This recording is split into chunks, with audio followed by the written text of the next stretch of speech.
If the whole of life is one movement with its own order, why is man so disorderly? If the whole of life is one movement with its own order, why is man so disorderly?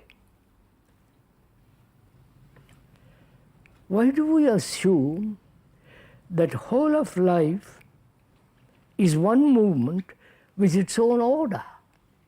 You first state a fact, it's supposed to be a fact, and then try say why is there disorder. You understand?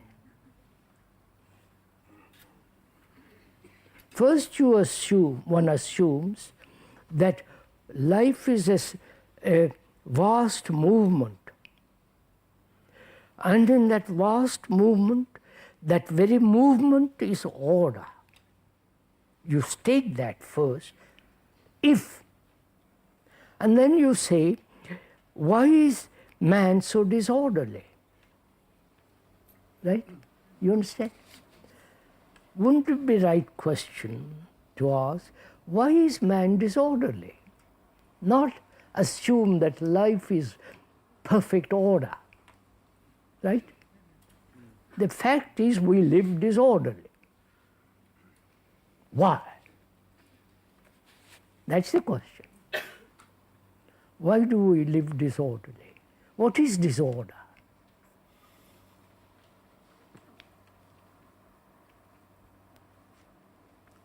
What is disorder to you?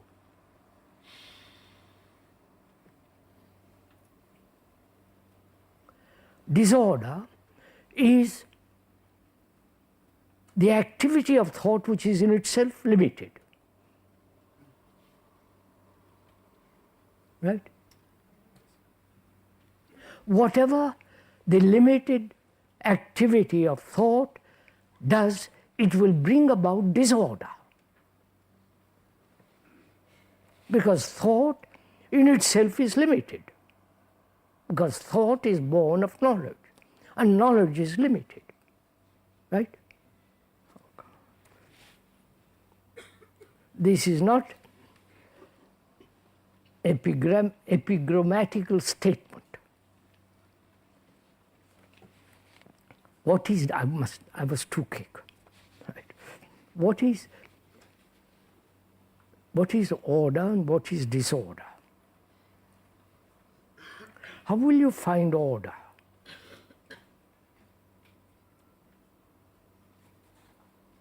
Is order a definite pattern which you have set, which thought has set? Say, I must get up 6 o'clock in the morning, do this, and go to the office or factory or do. Is that a determined, planned, day after day? Is that order? So we must first ask not what is order, but what is the cause of disorder. Agree?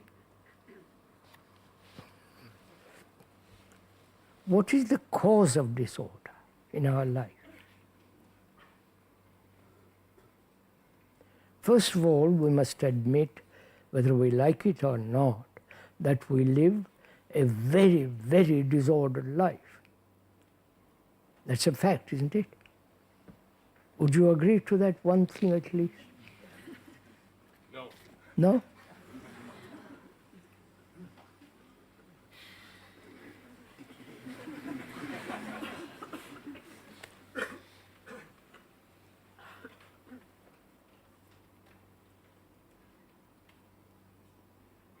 What is disorder?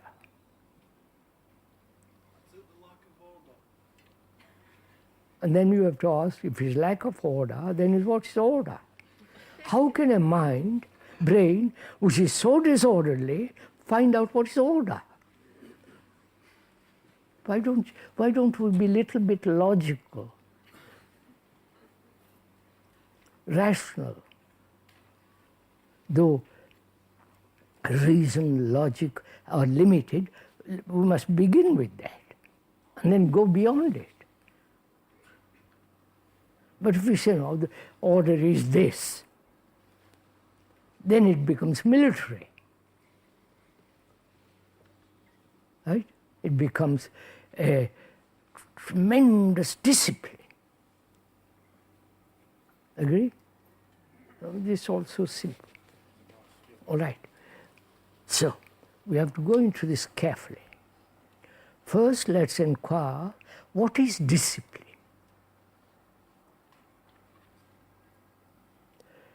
The soldiers are trained day after day, month after month. Have you seen them? The beating of the drum, the sergeant, and all that, order, discipline, obey.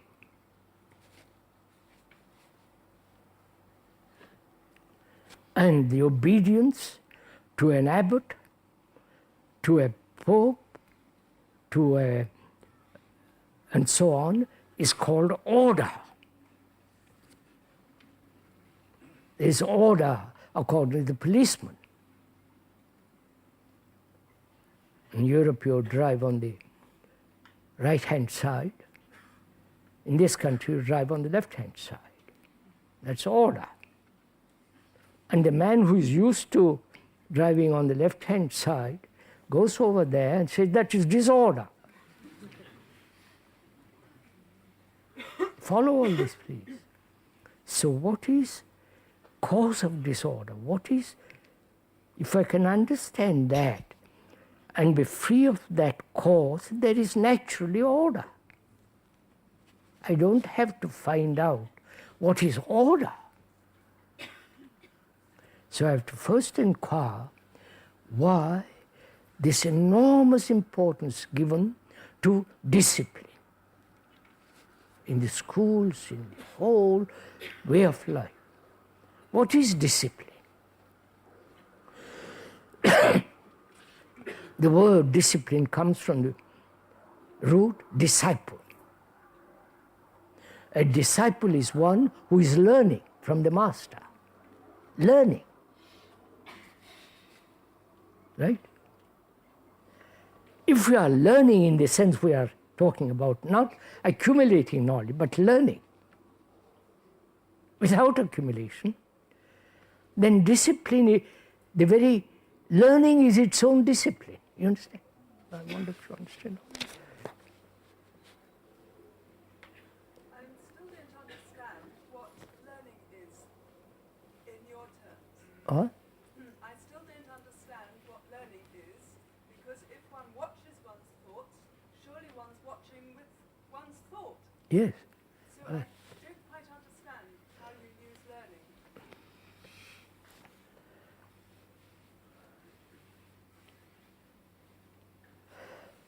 I've tried to explain, but shall I go into it again?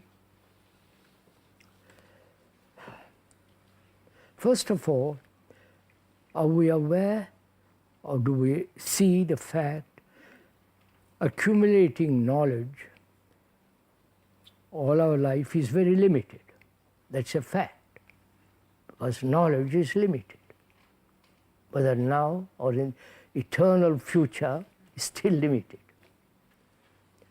And therefore, if we act on that knowledge, our action will always be limited. And therefore, that's one of the causes of disorder. Right? If I act always with the previous knowledge which I have accumulated, and I know that knowledge is limited, and whatever I do is limited, and any limitation must produce disorder. That is, the Arab and the Jew, the Hindu and the Muslim, the Buddhist and the Catholic, you follow? They're all limited. They're all functioning within the field of knowledge which is limited, or tradition, right? We're following all this. So their activity of limited activity is bound to create disorder. if the wife or the husband or the girl or the boy is thinking about himself, his ambitions, his progress, his fulfillment, and the other man or the woman is also thinking his right? They're in conflict, obviously. They may talk about love, they may talk about all kinds of things, but each woman and man is pursuing his own particular direction, his own ambition, which is all very self-centered, limited, right? And so in the relationship, that limitation creates disorder, naturally. Are we meeting this?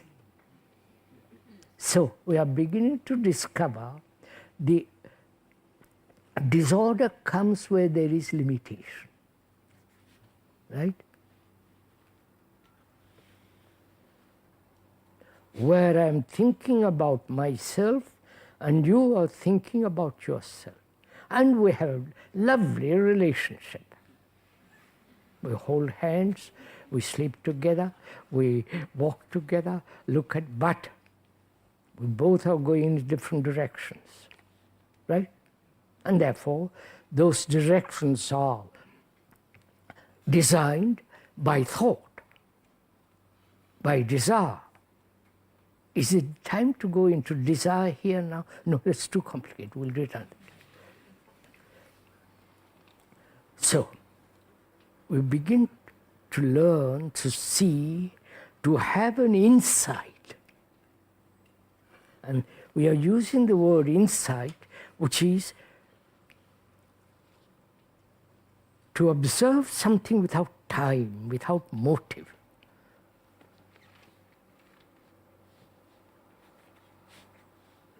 To have an insight is not remembering, calculating, and so on. It is to have instant insight into disorder, which is ultimately any limited action.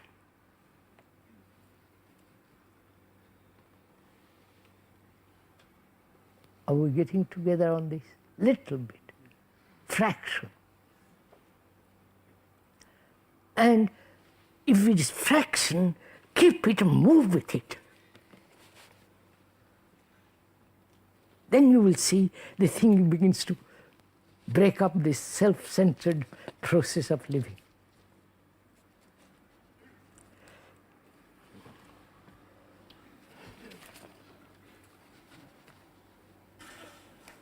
May I ask a question? Are you, all of us here, are we putting equal energy as the speaker is putting? That's the problem, I guess. Or you just sitting, listening to the airplane and listening to your own thoughts going on, or you understand, passionate to find out.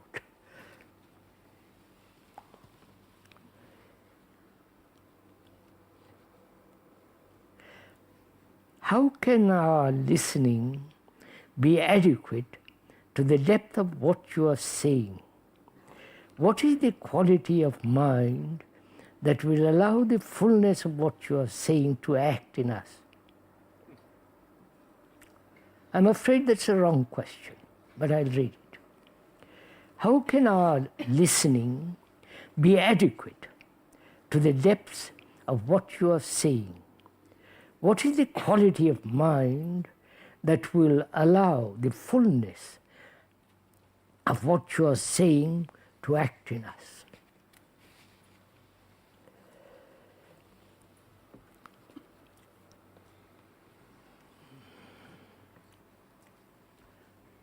The speaker is saying something which you yourself have not discovered. He is not talking about what he has discovered. That's totally irrelevant.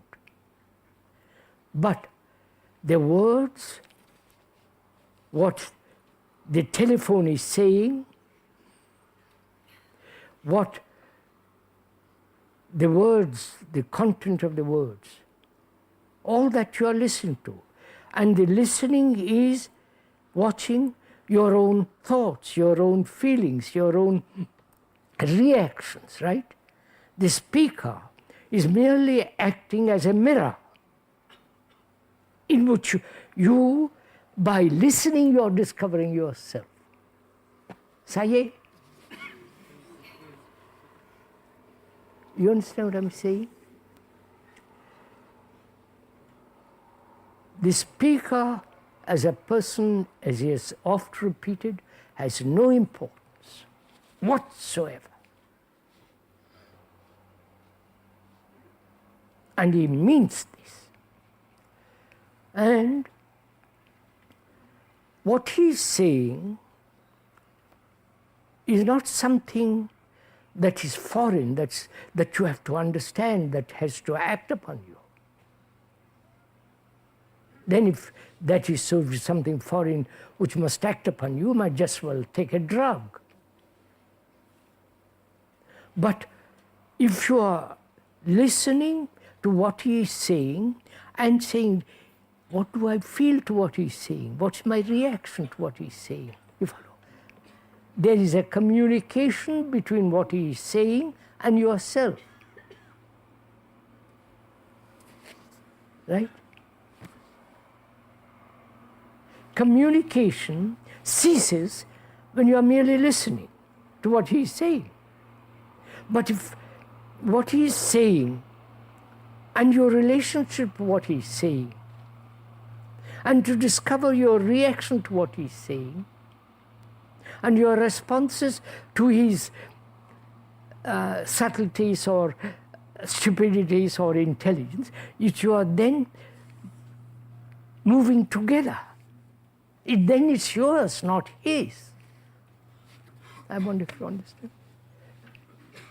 Who's having, please, madam, just, I understand. Take a little time with what I'm saying. Don't if I may ask most politely, don't immediately answer, but see what he's saying. First of all, he says, he's not your guru. Absolutely not. That's anathema to him. And you're not his followers, right? And you haven't got to live what he's talking about. What he's saying is what your own deep, undiscovered life. That's all, right? He's talking about you, not himself. He's talking about your life, your daily, monotonous, boring, tiresome, fearful, sorrowful, lonely life.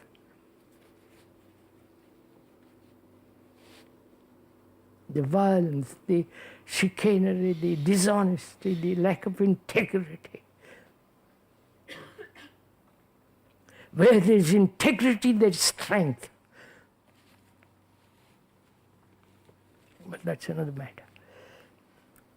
Then you can stand by yourself. Then nothing affects. Then you are not influenced by anybody, because you are then discovering what is true for yourself. Not according to truth according to you or according to somebody else. Truth, which is not his or yours. It's something entirely not outside the activity of brain. I won't go into that for the moment. So, we are together finding what is true.